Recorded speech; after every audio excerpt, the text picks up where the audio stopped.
This is my short presentation about the running training, and then I named it engineers running training because I want to approach the running in a engineer's way or scientist way.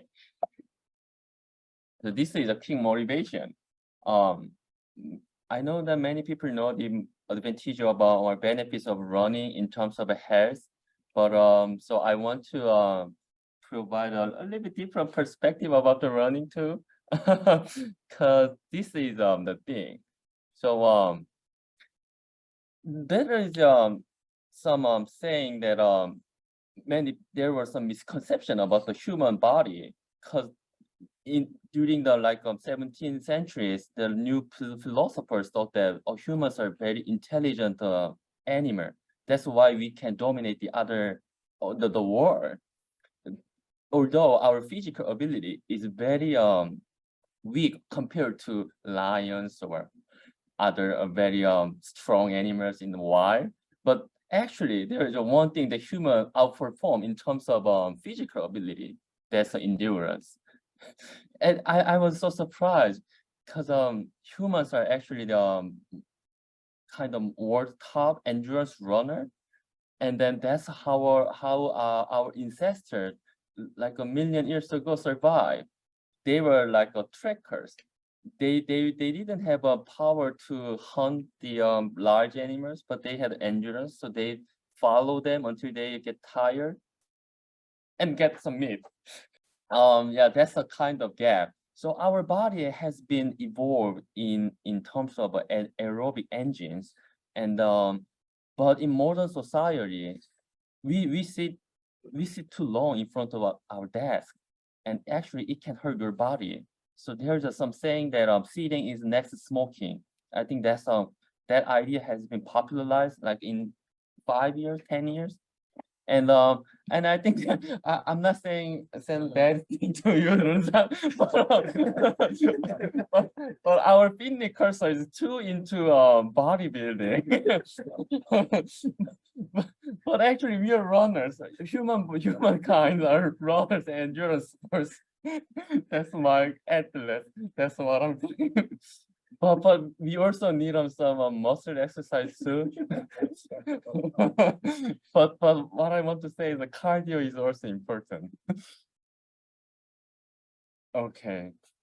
And so I think the running is already popular.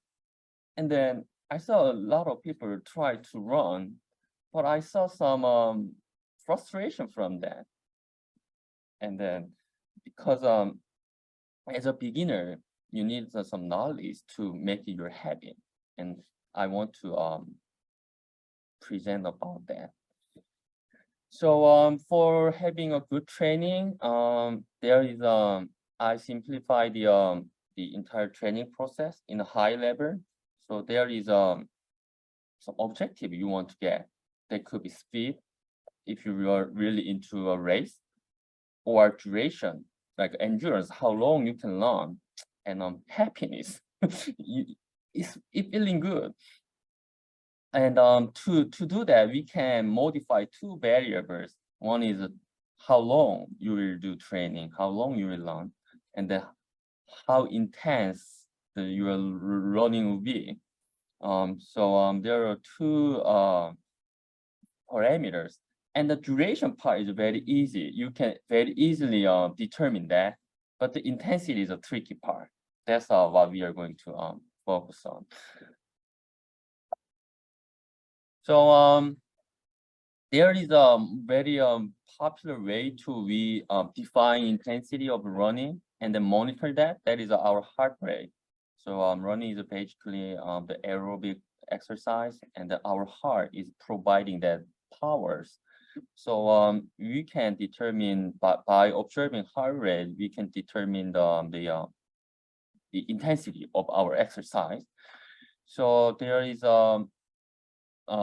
measure called heart rate in minute BPM, and then if you know your maximum heart BPM heart rate, we can segment them, and then we can assign the labels how intense it is.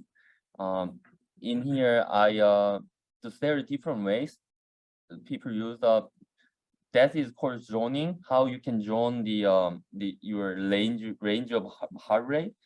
This is kind of 5 zoning method, but 4 or 3 is the most common way to separate the intensity levels. So the ballpark estimation of a max heart rate you can calculate by subtracting your age from 220. Some scientists discovered that. But if you have a smartwatch or some wearable fitness devices, as long as you run or do exercise more and more, it can more precisely find your maximum heart rate. Mine was like 190. So you can now monitor your intensity. So monitoring is the most important part. That's where all the things are start. And we also now have a model, that heart rate model. There is also another model that I will introduce later. So we have a monitoring method and then now model. Then now we need to optimize that. So there is some way to you optimize your training based on the heart rate model. And then one thing that I want to introduce is Zone 2 training. That's called low intensity steady state training. There is also another way, like a tempo running. That's or interval. Interval is like you do your maximum performance for a short time. That's why it's called interval. During that small interval, you do your maximum exercise for a short interval and then take a rest and then do it again. So that's high intensity interval training. And tempo is a kind of a racing pace. If you are interested in racing and then you want to do a good result, many people recommend do a tempo running before a month ago of the race day, because in tempo you want to do your best, but also want to maintain that kind of a possible maximum pace during long time. So tempo is more of a race one, and Zone 2 is very good for grow your everyday endurance. So there's why we need a Zone 2 training.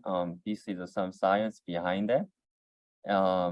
Our body get energy in 2 ways. One is from fat, and the one is from carbohydrate. Of course, we have 3 main nutrients. The other one is protein. But proteins are very important for our body. If our body consuming protein, that means you're dying. So it should not happen. And so we can say that there are 2 main power sources in our body. But fat is our body's favorite way to save extra energy, because fat has the most efficient way of saving energy. 9 kilocalorie per gram, while carbohydrate and protein only save less than half, 4 kilocalorie. So our body save the residual energy in fat. That's why we are getting fatty if we eat too much. So we want to burn that, and then it's actually good for our body, because that's how our body save the most part of our daily life. But carbohydrate is because like 60 or 70% of our body consists of water, and next portion, biggest portion, is protein that consists of our body, and surprisingly next portion is fat. And the carbohydrate, our body only can save 3 or 4%, while fat is like take more than 10%. So we need to teach your body how to use fat more efficiently for your energy source. But there is some disadvantages of using fat as an energy source. like in any engineering problem, there is trade-off. It's a very slow process. It takes more time. So our body saves a small amount of carbohydrate in terms of glucose, glycogen. It's a bunch of sugars, small sugar, glucose.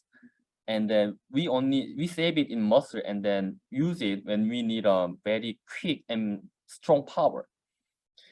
But if your body is not well trained, even for low intensity workout, your body needs glucose. Then in the figure right, they're showing some something about blood lactate. Lactate is substance your cell produce after burning some energy. So it's like a fatigue substance. But that fatigue substance is increasing very high when we hit some threshold. So our purpose is to teach our body or adapt our neuromechanical process to use fat more efficiently, and then change this threshold so our body can hold more exercise. So this blood lactate is why you feel muscle soreness or the fatigue after the exercise. So we don't want it.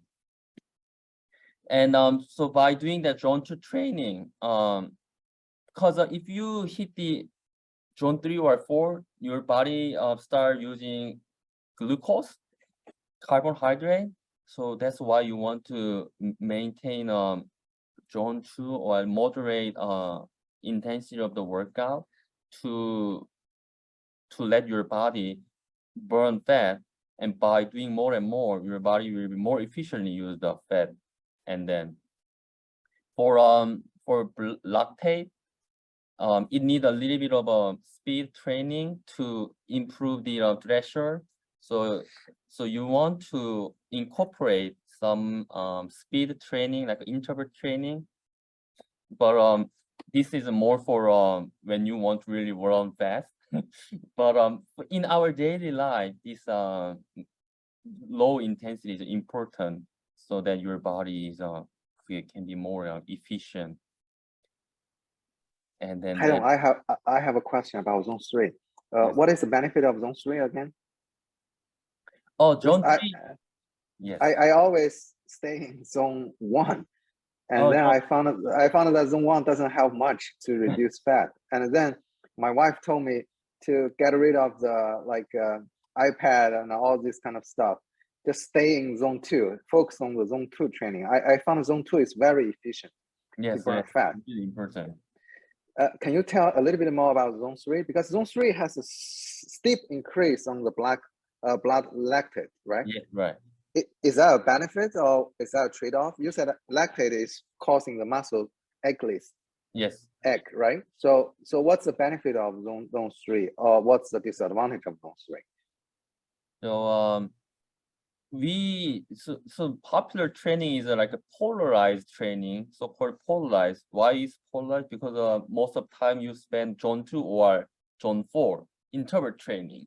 So zone 3 is not popular, but it's important when you are really to race, because in a race you cannot run really fast, so because then you cannot run long time, but you don't want to run too slowly because you want a record. So zone 3 is a kind of optimum point in terms of race. You want to run as fast as you can, but in a way that you can hold it long time. So during the normal training period, I recommend polarized way. Do zone 2 most of the time, and then do a little bit of interval training. But if you are preparing a race, then like a real marathon, and then you want a good record, then I recommend to incorporate this zone 3 tempo training, like before a month or 2 months before the race day. It's kind of your real race pace. But it's very hard because as we see, so in the next slide, the lactate threshold could be So you need to be just a little below that threshold. But if you fail maintaining that your race, then your lactate could explode. Then that's disaster for your race. So it needs a little bit of technique to you know your pace, and then. But it's for one who are interested in race type of running rather than happy run. So that's a one bag. So I saw that a lot of people who begin run and then they don't know their level of running and then run too fast, and then they're just too tired and they gave up. So first you need to start as I highly recommend start running using Zone 2 so that you can build up the ability, and actually it's fun.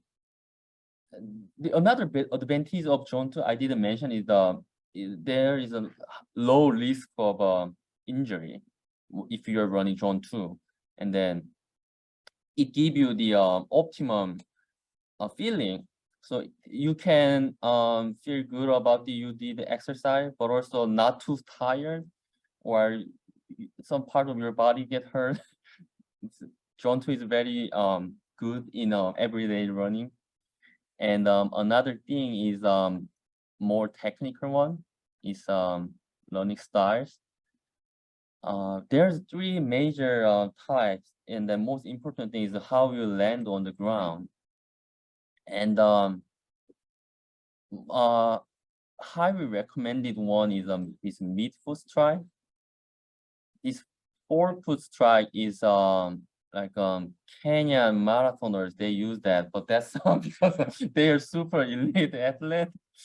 Because for example, if you do like a 100 sprint, people run on your feet, in front of your feet. If you really want to increase the speed and then you want to increase the length of your stride, it's naturally your feet land on the forefront of your feet, but it has a high risk of injury on your ankles, and if you don't have a better strength, it will be dangerous.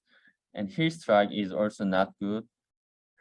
And then you use a midfoot and then try to lean your body a little bit on the ground so that the little gravity can help you, and it's also safer for your body in terms of how your body absorbs shock. Because if you do land on the heel, you need to this very unstable. You can see on the figure. It can I actually run on the heel, and then I had some injuries on knees and then forefront of my legs, because I think that's unstable when we are landing on the ground if you use a heel strike. So that's a little bit of tip to prevent injuries. And there's some picture of me. That's the photo below is when when I first tried running, and then it's a half marathon, Philadelphia half marathon, and then the figure on the left is a full marathon in Harrisburg last year. I think you can see the differences. I was almost crying in Philadelphia. And you can see some differences. And in Philadelphia, I overdressed. It's in November, and then when I started running, it was around 0 Celsius, like a water frozen temperature. But still, if you want to run long, it's better. You feel a little bit chilly when you start running. But I overdressed. I wear all the long pants and the jacket, and that's some. And then at that time, I was wearing like a $30 running shoes. Now Huh? Yeah, $200. $200. Yeah, and this is my result, and that's what I said. I failed the manage my running pace a little bit, so that here I circled in red. You can see this is speed, and my speed drops so quickly near the 23 miles. So full marathon is 26 miles. So I only have 3 miles at the last days. Suddenly I feel very I couldn't it was so painful. and and then that's something called bonk, BONK. Because I think I ran too fast, so my body was running out of sugar. But glucose is really important because our brain is a main source of our brain energy source is glucose. The other part of our body can use another because of our brain is kind of our energy monster. It takes a lot. It burns a lot of energy, and it only needs a very pure energy source like Runsang's car. So our brain need glucose. So if our body detect that our glucose level is too low, then it stopped the other body to save some glucose for our brain. That's some science behind this phenomenon. If your body running out of sugar, you feel sudden, very acute fatigue. And then it was almost I was almost crying because I only have 2 or 3 more miles, but my body didn't work as I wanted. But somehow I managed to I stopped a little bit and then took a short break and then run again. And this is some uh Chinese characters we use a lot. And the candle burns brightest at the last stage. So I gave all I had and then burned myself and I could finish. So this is for the importance of fueling. So, yeah, no bomb. The marathon endurance is pretty interesting. Not many, I think, sports. Not in many sports you eat some food during the exercise, but in marathon actually, or in cycling too, you eat some energy gels or energy bars. This is also part of the race. Okay. Ooh. And another thing I want to emphasize is you also need some supplementary exercise. And then this is my experience. I had some knee pain, and I figured out the source of the pain on my knee is actually in our hip, our glute, because our body is well organized, very closely organized. So this is called the IT band. It starts from our hip and ends in our knee, and it actually connect this our body and stabilize when we are landing on the ground. So I actually could improvement by exercising glutes rather than targeting the knee itself. So it's very interesting by then looking at learning how our body is designed. It's very harmonious.